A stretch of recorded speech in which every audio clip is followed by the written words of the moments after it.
Welcome to This Is Jen, episode 44. Reminder, as always, that we do bonus episode, fresh new material of this show on the Patreon. When you join the Patreon, you also get all of the archives. It is a bevy of information, great community there.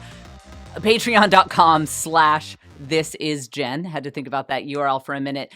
And we are just going to jump right in here with producer Shady Ray, who is lovely and wonderful. Let's jump right in. Obviously, the big news that we just have to get right into, that everyone is talking about, of course, that the Pandora exclusive of my stand-up comedy special, The Naughty Corner, has begun. And it's, Shady, when you go on social media, when you talk to your friends, it's just all Naughty Corner special all the time. And there's also, I don't know what else is going on in the world. I heard there's something about an election or so. Is it even for our country? I don't know. Not sure. Because everyone's talking about my special. Now, here's the deal with this.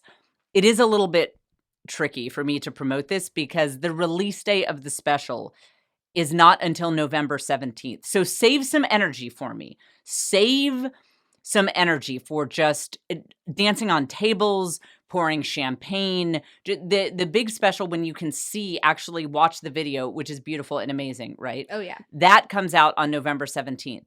But we did a special thing where Pandora gets an exclusive. So right now you can listen to the whole thing on Pandora, and that's a special deal to get listeners over there. That's cool because people who have never heard of me, the small handful of people in this nation who are not currently super fans.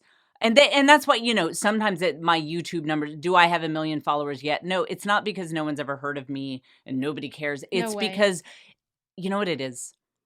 They're such big fans that they are afraid to look up my YouTube channel. They're embarrassed at how obsessed they are with me, yes. But then they're afraid to look up my YouTube channel like people are afraid to try black tar heroin. Because it's like, I'll get addicted. There's no turning back once I pull up. So yes, I have millions of fans. No, my YouTube subscriber numbers don't reflect that, but that's only, it's because they're too obsessed. I mean, really, what is a number? What is it? Thank you. We're starting this. Well, actually, this leads us into the election.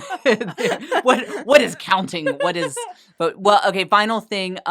So and this was fun. When I was on a conference call with my comedy record label, they're like, well, yeah, this is like kind of a release because it's the Pandora release, but it's not the real release. So tell your fans to still be excited about November 17th because that's the real release, but it is also released now just only on Pandora. And that's when I started doing shots of grain alcohol. So we'll get it figured out. But if you want to hear the album, maybe just listen to a little bit of it on Pandora. But Pandora this is good for me because that's how new people discover you. The 5 people who are not yet fans of my comedy, that is how they would discover me, is on Pandora. So that's why this matters. But we will do something fun for November 17th. I'm just not sure what it is. Let's go into the segment that we've begun starting the show with, Jensplaining. This is where we take a look at the news from my unhinged perspective. Now, we don't have fancy sound effects on this show. We don't have imaging like I did when I had a job at SiriusXM that I quit. No big deal. But however, we did find in this house that we record in, we did find a cowbell. Now, Taylor Schroll on Twitter, and I don't want to make it sound like the sum of the man is that he's on Twitter. He does many more things in his life than be on Twitter. But Taylor Schroll from Twitter, he requested no more cowbell. He said it was a lot on the ears, and he let me actually, Shady, I will just go ahead and read his tweet to you. He said, Taylor Schroll, he said, "LOL, it was fun," referring to the podcast. "The whole time you talked about how you are more open on your Patreon, and I was like, how? Oh, that was the sex episode. Oh. That's when, yeah."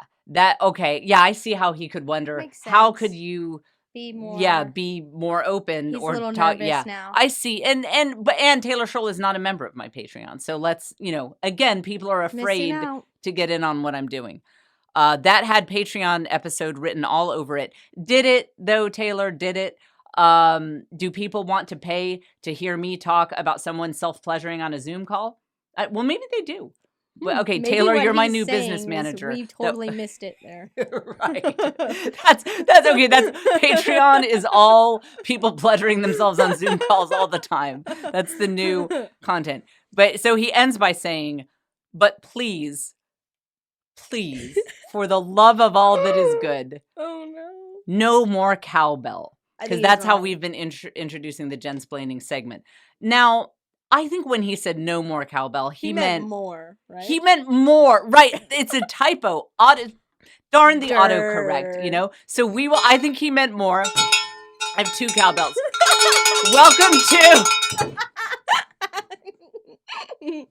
Taylor, at your request. Welcome to the Welcome to the Jensplaining segment. Just a little bit. Just a little bit of cowbell. I do it. Dong, dong, dong, dong, dong. We really did just find these to be like I didn't order a cowbell just No, for there was this. actually a few of them lying around. I took one home too. Did you? Sure. I know we have that I'm at this house. Sure. All right, what's the first Jensplaining topic? Oh, the election. As of this recording, we don't know who the president is. And this was recorded in March of 2022. We have no idea. We've decided to just run our country by Twitter polls from here on out. So we'll never know who's president. And and I think we could choose from podcasters. I'd like to throw my hat in the ring. If we can have reality stars, like, I don't know, maybe. Why not? I'm open to all ideas. So as of this recording, we do not know who is president. Now, for you whippersnappers who may not remember, that does mean young, right? I think so. I just want to make sure it doesn't mean whippersnapper. I something weird. Yeah, they bounce back. Yeah. They what? They bounce back. A whippersnapper. Like it comes back quick. Like a spring chicken, not a spring chicken anymore. You still got your bounce. Is that what that means? Like they literally okay. So to be young is to bounce back or to bounce generally. You whippersnappers might not remember. We've been around this block before. This is not the first time this has happened. And sometimes when your nation is in chaos, fun things can come of it. So I want to tell you about the 2000 election. So I worked in high tech. I was in Austin, Texas. I had just graduated from college. This was my first job. And so the election came about. I don't think you even know the story, Shady. So the election was happening. And I had this coworker who was very impressive, and I was constantly trying to impress because he had all of these Ivy League degrees, and the board of directors brought him in because our company the board had questions about how we would throw like a $50,000 party for a beta release of a product. They were like, what is the board was in San Francisco, and they had questions about what is going on in the Austin office. And so they were like, we are getting someone with a blue chip resume, absolute top guy. We're putting our top men on this and we're sending this guy in, and he's just going to get all of you people in shape. His name was Joe Fulweiler. And I could never figure out how to spell his name, or I was like, what kind of name? I had a simple name. My maiden name is Bishop. I had a nice, simple name. And I'm like, Fulweiler. I constantly spelled it wrong. Anyway, so I was trying to impress him because he was a very impressive person. So because he knows everyone and has all these connections, he got VIP tickets to the party that would be George W. Bush's speech if he won. And this wasn't about being a fan of one candidate or another. It's that we lived in Austin, Texas. George W. Bush was the governor at that time. So the thing was happening in Austin. So if you had Austin connections, anyone could kind of get tickets. But Joe, because he was very well connected, got special VIP tickets. And he had suggested that some coworkers could come hang out with him. And so I was shady. I was on that. And there were some other, yes. Oh, right. Exactly. Yes. And that's about how political I am. I'm like, I love presidents. I'm a big fan. And there were some other women in the office. Not many, granted, because this was high tech. There were some other women. And I made sure that guess who was the only female to get one of Joe's VIP tickets? I was making some moves. I made sure I was like, it's going to be really boring. Who would even go to this stupid thing? Only nerds would go to that. Like, there are many. I actually found other cool events to tell the women in the office you about. Send out an email. I'll be here. And then I told Joe, I was like, yeah, you don't want to invite so and so because she's, she doesn't like presidents. So she doesn't even know. Why bother her with that invite? So I did some. Oh, and I got some of the men in the office really excited about it, so they would ask Joe for tickets. Like while Joe was out to lunch, I was going around like, "Oh, are you? Did you hear that Fulweiler has VIP tickets to this event? You'll die if you don't go. Anyone is going. Gonna be so there. So then all the men hit him up. You were mean girls. I wasn't mean. No, I was goal-oriented girl. Not mean girl. Goal-oriented girl. Girl-oriented girl. No, I was goal-oriented girl. You know what you want. Okay. And did it not work? It did. Was it not effective? I would do it again. Do it again. So, and then, but my maneuverings did not end there. So the night of the 2000 election, I also managed to shake all of our coworkers. And I forget how I did that. I had Joe, I was like, well, we should meet up. And then I had him meet me in, it was either at a time or a place where I knew it would be hard for my other coworkers to get there. To get there. Love it. Yeah. And I was like, Joe, we should really go in. And I'll never forget, he took these VIP tickets that are really hard to come by, and he put them under an orange cone on Congress Avenue. They had Congress Avenue partially blocked off in Austin, Texas.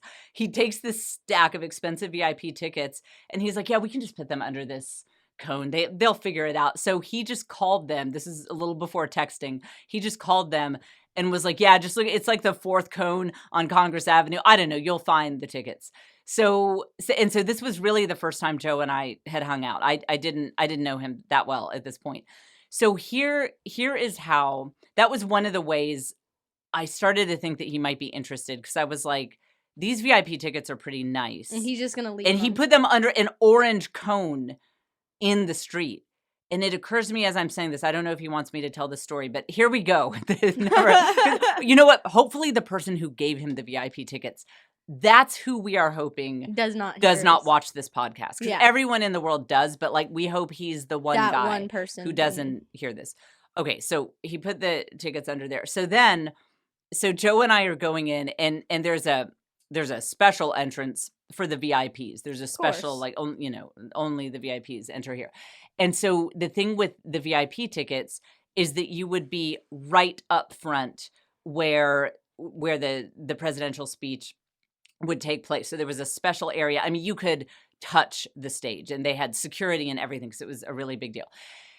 Here is how I started to think that Joe Fulweiler and I might make a pretty good couple. So he had our VIP tickets. We were going to meet someone else, and we were getting bored of waiting for them. And so first of all, that impatience, you start to see the Fulweiler impatience coming about here, that we're like, all right, well, this person's not here, so time to move on from that.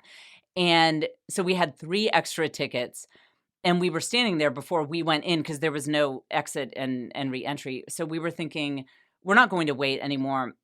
What do we do with these 3 tickets? Now, standing next to us, and I do hope Joe is okay with me telling this story. Standing next to us were some protesters who were so they were with Greenpeace.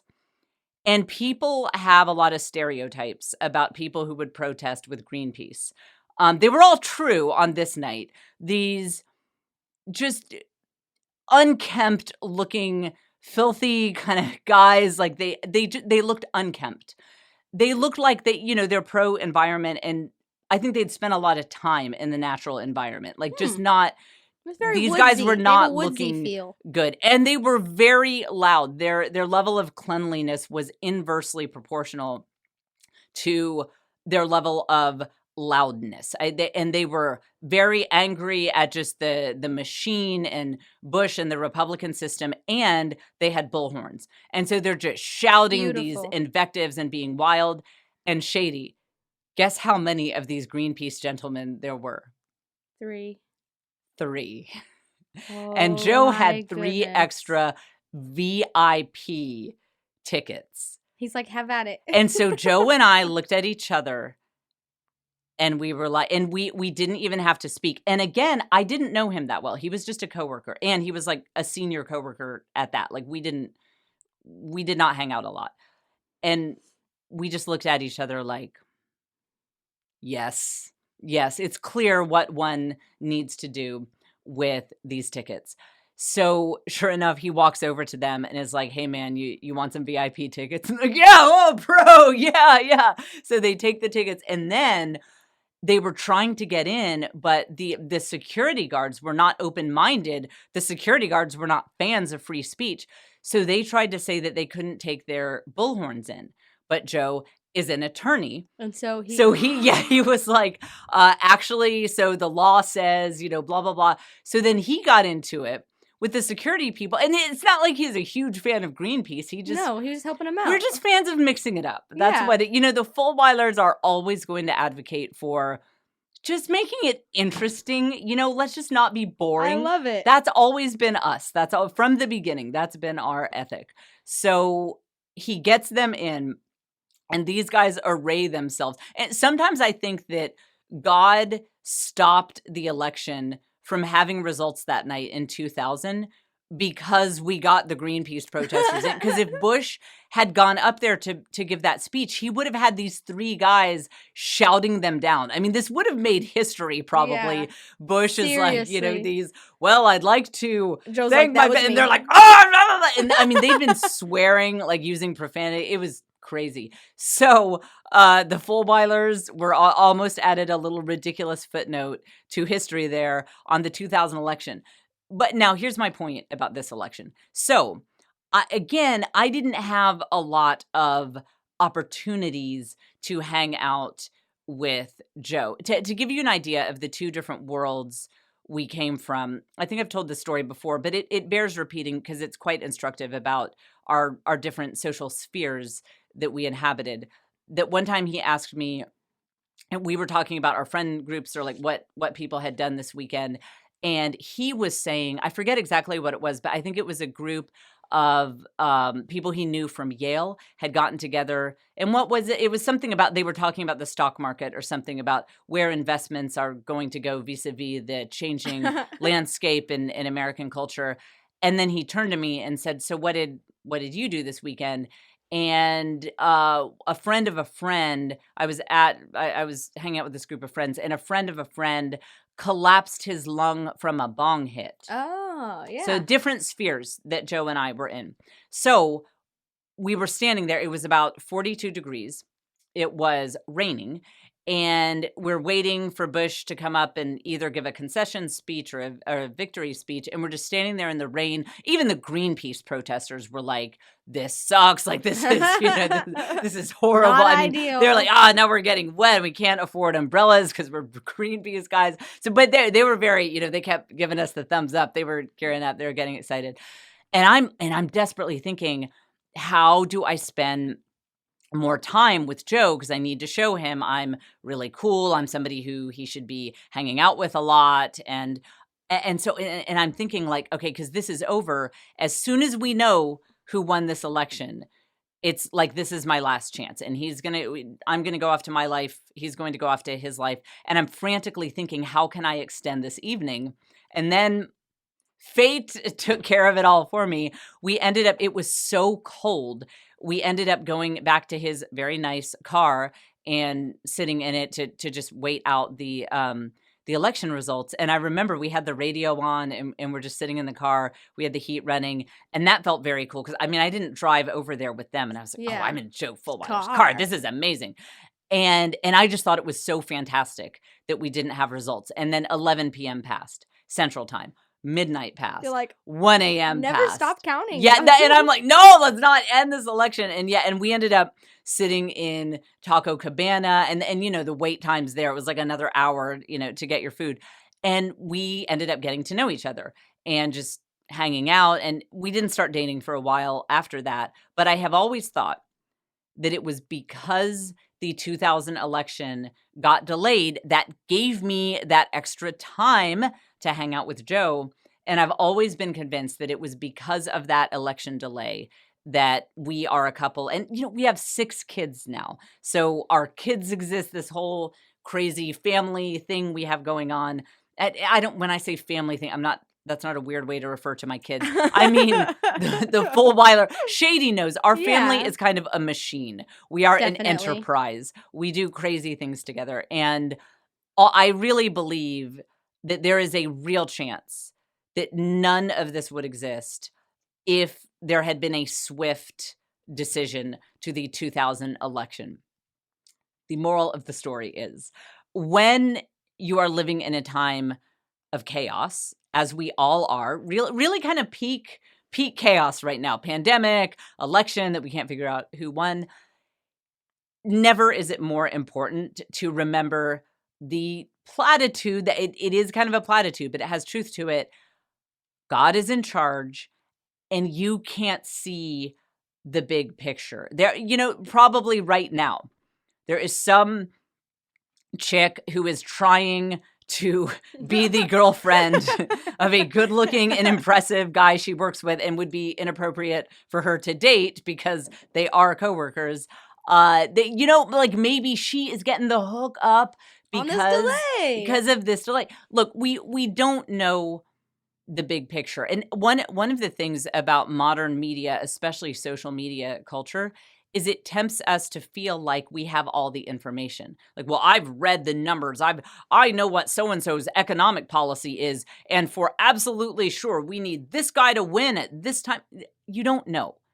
None of us have the big picture of what is actually going to happen tomorrow, let alone 50 years from now. We really don't know. And I think it can give us a lot of peace when we keep that in mind, especially if we can come up with specific examples. When I am trying not to descend into anxiety spirals, as I am wont to do, a lot of times I do think of some specific example of a way that my anxiety could be wrong that helps me counter that anxiety. So, for example, let's say I'm late to an appointment. I might imagine, well, what if I'd gotten in a horrible car accident? What if I had been kidnapped by a rogue band of aliens? If I had actually gotten there on time and the aliens were just there, I don't know, be creative.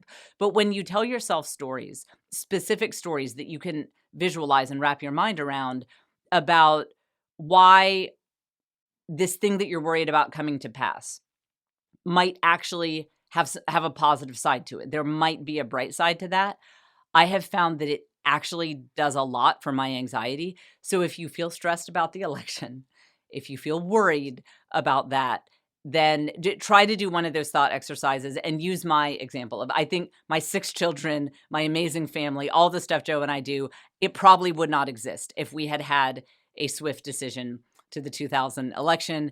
And by the way, I'm going to go into that. I've gone into that a little bit more on the Patreon episode. That's often what I do on Patreon, is I kind of take something I've been talking about and go a little deeper, a little more personal territory. Although according to Taylor Schroll, it should just be all guys doing inappropriate things on Zoom calls all the time. So maybe I'll start doing that on Patreon. Patreon.com/thisisjen. All right, our next topic for Jensplaining, where we take a look at the news from my ridiculous perspective.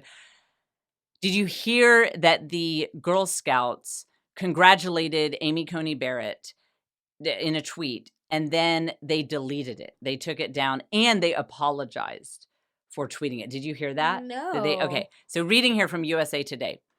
A tweet by the Girl Scouts congratulating new Supreme Court Justice Amy Coney Barrett drew such outrage from Barrett's critics that the youth organization swiftly deleted it.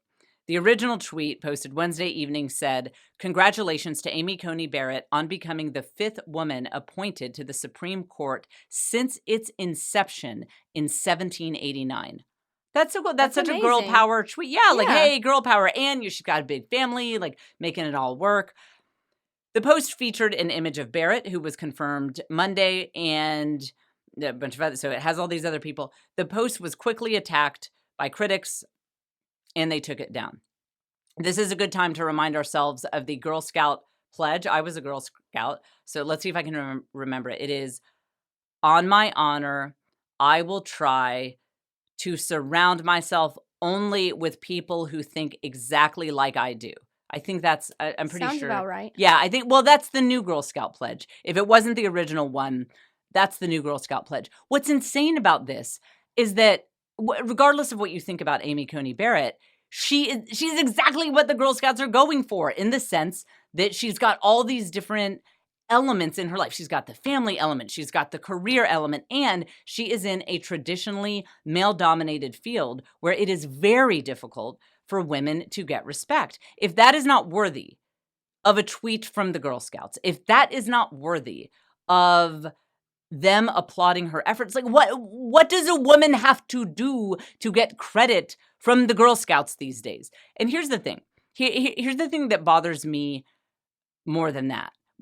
Aside from that, once again, I have to say, they're kind of leading girls astray on just some basic facts of what the Supreme Court actually does. It doesn't matter what her personal views are. She has specifically said multiple times that she understands her job correctly, which is interpret the Constitution as it is written. I say again, she's not a pharaoh. She's not a dictator. She's not a czar. She is a judge, and she understands that it is her job to just interpret the laws as they are there. And so the Girl Scouts are adding fuel to this fire of completely misunderstanding the role of judges by backing down on congratulating her. It doesn't matter what this woman thinks. The only question we should ever ask of any Supreme Court judge is, do you see yourself as a czar king or czar queen? What's the female word for that? Czarette? No, probably not. Probably not czarette. I really don't know. Czarina, probably. Oh, I think that actually might, hang on. Wait, this research, live research. This is how we do it Czarina. on the show. Female czar. What's a female czar? Czarina. I was right. A czarina. Okay. Do you see yourself as a god queen? As a czarina? Oh, I'm going to be a czarina for Halloween next time around. That sounds fun. Yeah, and if someone's like, Jen, are you a queen? No, I'm a czarina. Do you know anything? Duh. The only question we should ever ask any Supreme Court justice is, do you understand that your job is to interpret the laws as they are written? This is not a creative writing class. This is not a...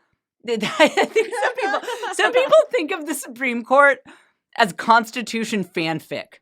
It's Constitution fan fiction, where it's like, goodness. Oh, but it would be so cool if the Constitution were like, everybody gets gift cards to Sephora, and then we're all free to do whatever, and then we're all required by law to do TikTok dances. Wednesdays. Yeah, guys, being a Supreme Court justice is not writing Constitution fan fiction. It's not what this job is. And so the only thing we should ever ask these people is, do you get that? Like, do you understand what your job is? Amy Coney Barrett has said many times that she has a very clear understanding of that job. Here's the biggest thing that drives me crazy about the Girl Scouts backing down on this. One of the most important things that people must do in order to be free, in order to be truly free people, is to be thinking people, to be truth-seeking people. One of the ways that you stay free and not let nefarious forces start controlling your life and taking away your freedoms is that with everything you encounter, you ask why, you ask questions, you seek deeper answers. And that's one of the things that my dad always taught me, atheist, this was kind of part of his atheist outlook, was don't accept something as true just because someone tells you something as true. You should question everyone, question everything, always be a truth-seeking person. And I really think that that's one of the reasons that I haven't struggled with a lot of the issues that a lot of people in secular feminism seem to struggle with, that in terms of, I don't know, feeling, I have not felt as discounted. I have not felt as much sexism as seems like a lot of women seem to feel. It's debatable as to why, but I think that one of the contributing factors could be that I was simply raised to question every institution, to even if it's an institution I'm a part of. My dad even said, question me. And if I tell you that something is true, well, you know, I'd like for you to believe that I'm at least trying to tell the truth, but look into it, ask tough questions. And it has made me feel very independent and empowered as I go through life, that I was raised with such a strong ethic to seek truth no matter what. And part of having that strong mentality is to be able to be exposed to ideas that challenge yours, to be able to be exposed to worldviews that are vastly different from yours. So how dangerous is it, even if you are a person who disagrees with Amy Coney Barrett's personal views and her religion? Fine, you have every right to do that. But how dangerous is it to tell this organization that is forming the minds of young women that they should not be friendly with this person, and certainly not congratulate her, and not expose their young women to her life story and her ideas? What kind of a generation of young women are we going to have if they can't be exposed to people who have different ideas? That's a very fragile generation of women. And not to turn this into a rant about secular feminism. Why do I end up, it's their fault, not mine. Why do I end up railing against secular feminism every time? I always do. So secular feminism is the cause of all the world's problems. It kind of is, to be honest. Sheesh. It has pervaded, it has invaded, and it has come to pervade the Girl Scouts. It's this insidious force within the Girl Scout. Like when I was a Girl Scout, we didn't talk about these issues. It wasn't like, well, we can't support this judge or that judge. We went camping and we knitted things. Why can't the Girl Scouts go back to that? Just sell your cookies and shut up. Exactly. Talking to the organ. I'm not telling the girls. Girl Scouts. No, you Girl Scouts, you go be independent, powerful women. But the leaders, like, come on. Just get your little boxes of cookies and shut up and let these young girls think for themselves. This is just notice this. I tell my daughters this, just can't say this enough. Notice, let's take secular feminism and then let's take per Amy Coney Barrett, like the Catholic worldview. Which one of these viewpoints is more open to new ideas and more open to information and more open to dialogue? One of the things I always notice about secular feminism, and I noticed this even when I was an atheist and in these circles, is there is a mistrust of being around too many different ideas. And there is a mistrust of information. Something I noticed when, for example, I was pro-choice, donating to Planned Parenthood, pro-choice causes, and some of the people I was with were railing against the idea of having information on websites about here's what's going on in your body, here's like fetal development, all that. And they were like, that's horrible. Why would you put that out there? And then I started to see examples of abortion clinics when women would go in and ask questions like, okay, what's going on? What is this procedure like? They would use all of these really euphemistic terms like the products of conception and blah, blah, blah. And they gave women no actual information about what was going to happen. And I thought this, again, and I was on their side of things, but I was like, that just seems weird that they are trying to withhold information. If you really believe that women are strong, if you really believe that women are capable of making their own decisions and are intelligent and savvy, you don't withhold information. Why don't you give them all the information and then let them make their decisions accordingly? And I see this in this whole, like, we can't let the young women know that Amy Coney Barrett has accomplished anything. We can't expose them to her ideas. That is a withholding of information. Why don't you just congratulate all women who accomplish things? Like another example is people who really dislike Trump and his campaign and all that. And I have who cares about my political opinions? I'm an apolitical person. So this is not a statement for or against Trump. Kellyanne Conway was the first woman to run a winning presidential campaign. That whether you love Trump or hate Trump, that's cool. That's interesting. Ruth Bader Ginsburg, she broke down a lot of barriers. She did a lot of really interesting and compelling things in her life, whether or not you like every single thing she stood for. And for anyone who claims to care about the young women of this country and having them be powerful and having them be able to control their own destinies and be a force in the world, we have to instill them with a mentally tough mentality. We have to instill them with the idea that you can be exposed to difficult information that is also true information that is worth considering, that you can be exposed to people who have ideas that are way different than yours. And this is the craziest thing I'll say all day in this social climate, you can admire and respect someone even whose views you vehemently disagree with. And you know what? That's what makes life interesting. Like, I have friends who wildly disagree with me on major issues that we all agree are important, and we can still be friends. And imagine if there were more of that, more of people connecting with each other and saying, hey, I think you're great. I admire you in so many different ways, and we disagree about these things that are important.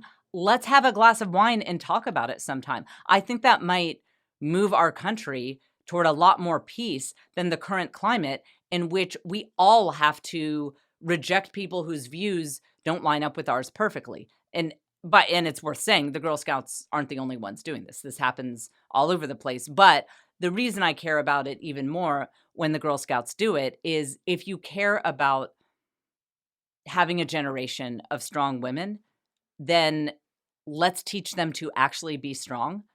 And that starts with being able to respect and admire and even be friends with people who have a way different way of seeing the world than you do. Does that make sense, Shady? Yes. You know, hey, Jen's playing. Where's my cowbell? You know what? We should this is for Taylor. Whenever I make a great point, like Shady should like ring the cowbell. Oh like, yeah, we need to put one over here. Jen's on fire today. There you go. The cowbell is a sign that this podcast is just going to new heights. For sure. We need more of it. Right, we need more of it. So related, are you guys the other big news, election, but Whatever. Really, I think, is the election the biggest news right now? Or is it my stand-up comedy special having an early release on Pandora? Or, okay, so some people might say, I don't think that's the most compelling thing happening in the news right now, but my TikTok going viral, if that's not the biggest news right now, I don't know what is. Really know what is. Some of you, now probably most of you who followed this did see this. I, with the help of Shady, dressed up as Amy Coney Barrett. Oh, by the way, wig credit to Shady and my daughter Lucy. That was something that I didn't get to go into. So first of all, if you have not seen this, probably the best place to look it up is actually on my Instagram. My handle is Jennifer Fulweiler on Instagram. If you scroll down a little bit, you'll see an image of me wearing pearls and a blonde wig and a judge's robe. And for whatever reason, I've been in a lot of weird costumes lately. So yeah, you'll see it. I don't know what's been happening. I dress as a hot dog. Like, you'll have to skip through all of that. But it's me in a blonde wig looking off in the distance with pearls and a judge's robe. You'll see that on my Instagram. Jennifer Fulweiler is my handle. So first of all, one of the important things to understand that some people weren't aware of is I was playing off of a TikTok that already exists. This guy, what is his name? It's Dogface. Yeah, Dogface, and then his zip code. Dogface 208. I guess that's his, or area code maybe. Yeah, probably. Oh yeah, because that would be like 20806 area code. So Dogface 208 did this really kind of chill video.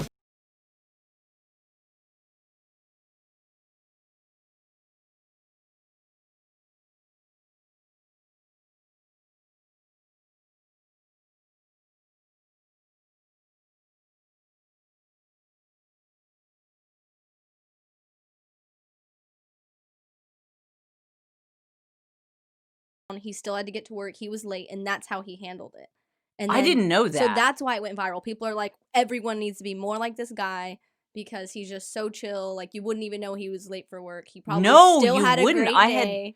Like, okay, now if that is not, I didn't realize that we were getting a whole life lesson in the original TikTok. And by the way, if you just Google Dogface 208, it will definitely come up. I mean, it made major national news. So that is, I mean, this is an aside, but what a great life lesson that is, that he could have so easily responded to that with negativity. Yeah, it could have ruined his day. Yeah, and he could have been in a horrible mood, but the fact that he responded with positivity, it changed everything. It changed his life. And so the lesson is, when you're having a hard day, this might mean that you're about to become a TikTok star. Yes. And that's the lesson that's what I try to remember. Right, exactly. This could be the day when it finally, because that's what we all want. Why? Is to be TikTok stars. And I am, by the way, a TikTok star now. So I'm going to start doing the dances. It's all happening for me now. And by the way, my husband said on Twitter when I announced that this thing that I did, which I'll tell you about in a second, has gone viral. And then my husband retweeted that and said, yeah, so when do we get our TikTok checks? Oh my goodness. He's so simple. What a simple man he is to think, that we, just get one. Hey, I have 700,000 views on this thing. And my husband was like, when do we get our check? Money? What an outdated way of thinking, that I should be, just because I spent all this time on something, we got the shares, that I should get paid. I get paid in good vibes. I get paid in other people's approval. And my economist husband loves that. He loves that his wife spends all this time on something budget and that is out. rewarded with approval. Right. Okay, so that was the original TikTok. Again, it's very easy to look that up. Google Dogface 208 and it will come up. And I love it even more now that I know the story behind it. So another sort of example of just put yourself out there and you never know what happens. So I decided to dress up as Amy Coney Barrett and do a similar video. What's interesting is Shady and I were doing a longer video. We were doing a longer sketch, and this was just going to be one element of it. But then when it came together, and I'll describe the finished product in a second, it was so good, I decided to just release that. And I still haven't finished the longer sketch. I guess I will, but this was supposed to be part of a 2-minute sketch. So TikToks are just about 15 seconds. So the original video was Dogface 208. I apologize, I don't know his real name, on his skateboard. So you see him skating, and you can kind of tell he's on a skateboard, even though you can only see him from the chest up, and he's chilling. And then he brings up, you're kind of surprised when he brings into the frame his bottle of, what was it? Cranberry juice. Oh yeah, Ocean Spray Cranberry. And they ended up buying him a car, by the way. And now it makes sense that the whole thing started because he didn't have a car. So yeah, Ocean Spray bought him a car, which I thought was amazing. So cool. Yeah. So a lot of people have parodied, or maybe not even parodied, but done their own versions of the video. And he was playing the Fleetwood Mac song Dreams in the background, which is kind of the perfect, like, smooth vibes song. And so Nick Fleetwood, I will have people like showing up at my house with pitchforks and torches. Mick, see, I knew. Okay, that's very embarrassing that I wasn't sure of his first name. Mick Fleetwood. He went on TikTok because Dogface had used his song. He did his own version of it. So all over the world, people have been doing versions of this. So I decided to do my own version of it with Amy Coney Barrett, except instead of cranberry juice, I had her holding up a bottle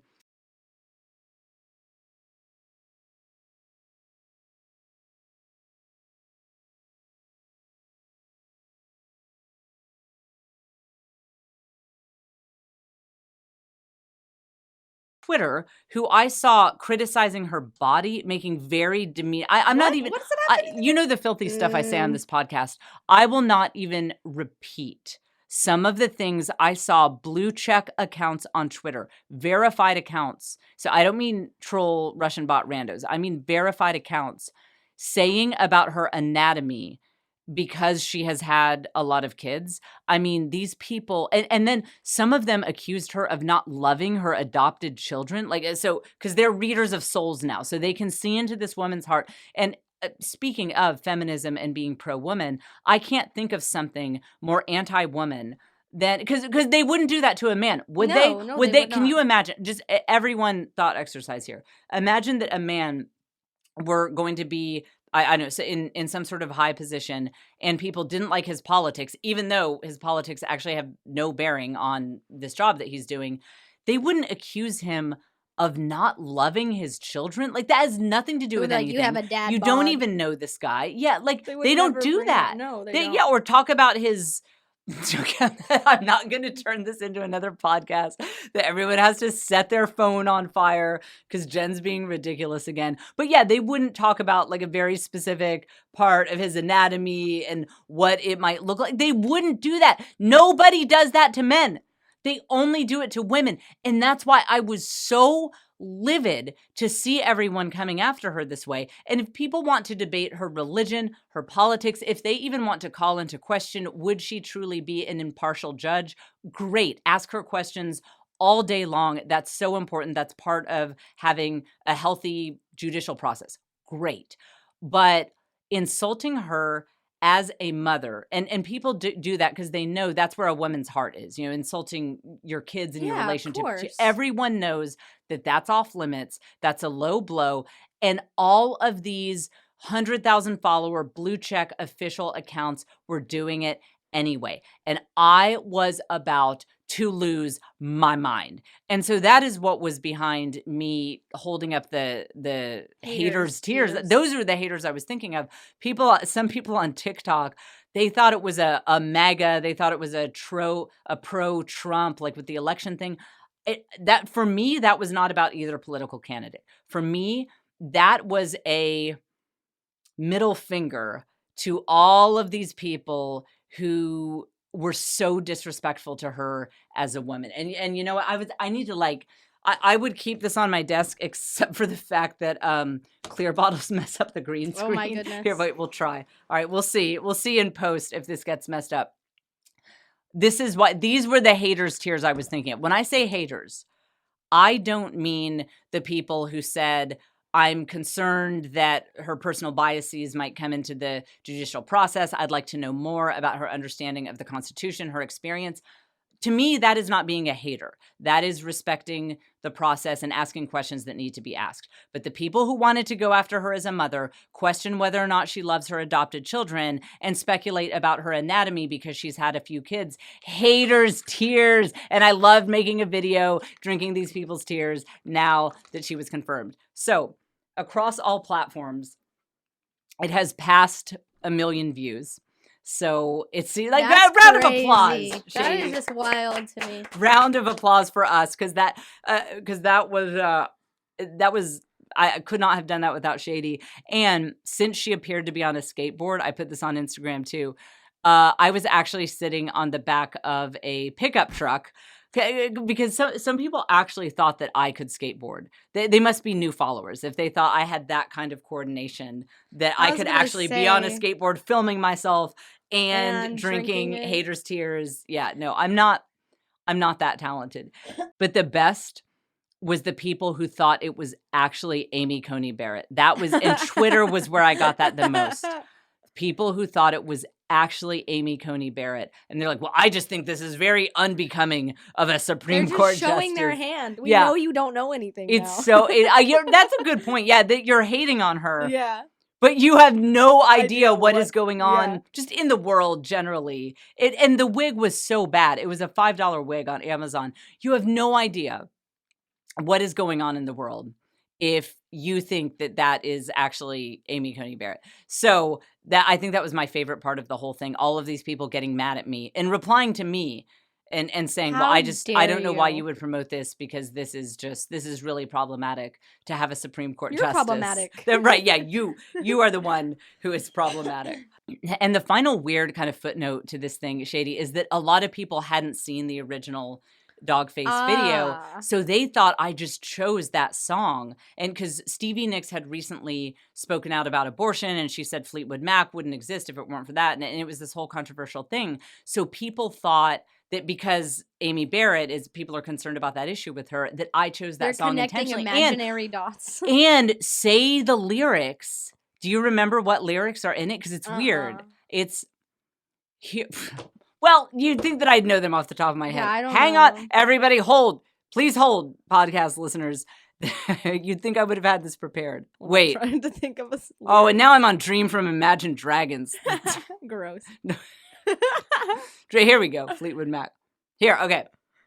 Now, and I don't know what we have the rights to, but I've never figured out music rights on this podcast, so I could just play it, but I won't because this episode will get taken down. So here are the lyrics that Dogface chose it. I didn't choose these lyrics. Dogface chose these. Now here you go again. Oh, yeah. You say you want your freedom. Who am I to keep you down? Oh, yeah. And isn't that weird that I am, I'm pretending to be Amy Coney Barrett talking about freedom, but it's a Stevie Nicks song, oh my Haters goodness. Tears. It's amazing how well that came together. That it was unbelievable. So the moral of the story is, what's the moral? I don't. Sometimes you become a TikTok star. That is, and just that's the moral. The moral of the story is I'm a TikTok star now, and you guys need to start showing me a little more respect. Yes. You might have thought you could give me a hard time, but my video has 700,000 views on TikTok alone. And so I'm going to move into the Hype House. You might not be familiar with that. I believe it was did Sway start that? I don't know. Okay, so Shady does. Nobody knows. We'll pretend. So I'm going to be moving into the Hype House soon because I'm. Okay, sorry, something just fell off of my studio desk. The point is, I'm a TikTok star, and that ends this Jensplaining segment. Just a little bit of cowbell. Wait. Yeah. Okay. This ends the Jensplaining segment. Jensplain. Just a whisper. I want to end with a gift, but gifts are nice. I love a gift. Treats are nice. I keep almost saying tweet because this does have to do with Twitter. I want to give you a little tweet. I like that. Thank you. So for those of you who can't see, that is Shady making crowd noise. Yeah. Since you can't see her clapping, it might sound like she's just breathing on the mic. No, that that is a stadium full of people cheering for me. So you know how I know that a lot of you are struggling with anxiety right now. And you know how they have those meditation apps where someone might play soothing music and then read from something that calms you, such as classic literature, or perhaps a little bit of inspirational, perhaps from a great Zen text. Well, I would like to create something just for this election season. I would like to play some soothing music. We have that, is it? Mm-hmm. Oh, the soothing music. Oh, you feel better already, right? I'm soothed. I'm soothed. All right. Now, for me, my greatest source of comfort this election season have been the tweets of stand-up comic Jeremy McLellan.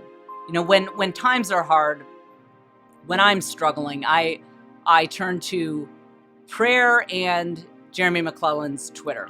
So I would like to offer you this service where I play soothing music and I read Jeremy's tweets, and I give you permission to just replay this part of the podcast as you're falling asleep at night, because I think that this is what's going to get us all through. I agree. And if I make $1 million on this, which I should, because it's a great idea, I will hand it all over to Jeremy. I'll Venmo it to him.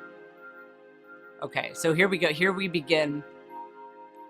The soothing election sounds. Is that what we should go? Soothing election sounds. Tweet number 1. No matter what happens today, just remember that God is in control and he can always make things worse. You can't laugh on the Soothing Sounds app. Got it. You can't laugh much. No matter how you feel about the election, I hope we can all celebrate that I gained 1,000 Twitter followers last night. Election looks close, but they still have to tally all the ballots where someone wrote in Dealer's choice.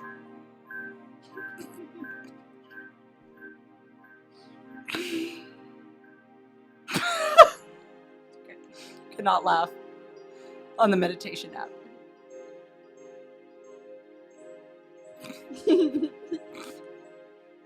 Looks like it's gonna be several days before we know whether to riot.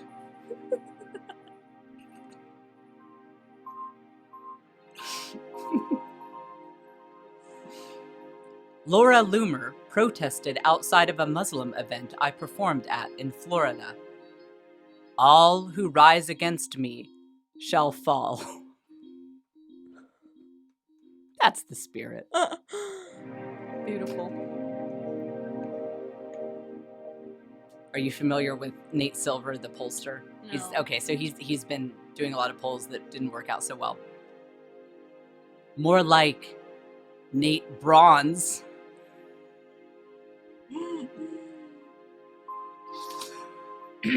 Professional voice.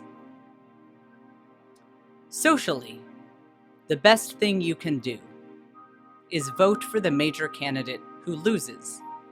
The winners won't usually be mean to you since you lost.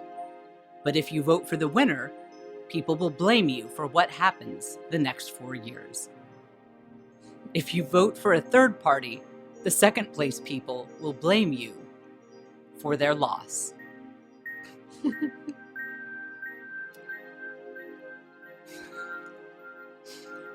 Please do not confuse your half-assed jokes on Twitter with my graduate degree from Clown College.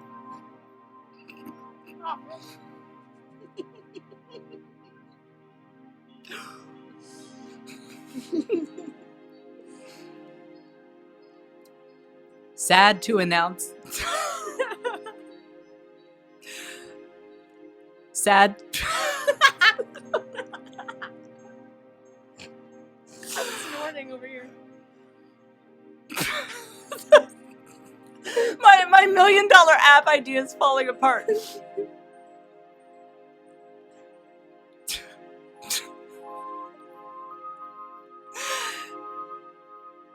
Sad to announce that the American Journal of Political Science has rejected my paper. Only the land should vote. An environmentalist defense of the Electoral College for being too profound and good. So much for the tolerant left. Last one. Reminder that praying for your candidate to win after the polls close is voter fraud and punishable by up to 500 years in purgatory.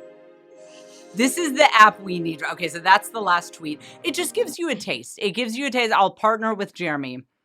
We'll put this app out there. Is this not the soothing election Very sounds? soothing. Me reading the tweets of Jeremy McLellan over soothing dream music. Someone fund Shark Tank. Get me on Shark Tank. Someone fund this. This is a good idea. I cannot possibly think of a better note to end this fine program on. We should do like the intro and exit music is all soothing dream sounds to keep everyone calm. I want to remind you that because right now is when you're probably thinking, I can't get enough of the This Is Jen podcast. I cannot. I want more content. How can I possibly get more content? That is what the Patreon is for. Patreon.com/thisisjen. We do fresh content over there, all new stuff that is not available anywhere else. And when you join, you get all the archives too. So everything we've put on there, the whole thing is unlocked for you. Patreon.com/thisisjen. And who knows, by the time we put this out, usually it's about a 24-hour turnaround. Maybe we will actually have a president. Wouldn't that be fancy? President. Yeah. And I want to end by saying, international listeners, you're welcome for the entertainment. The America is happy to be providing you with the reality show that is our country. And I think give us a little credit for being entertaining. We're not boring. No. America is not boring. You have to give us that. So from this presidentless country, I bid you farewell, and we will be back with episode 45 next week here on This Is Jen.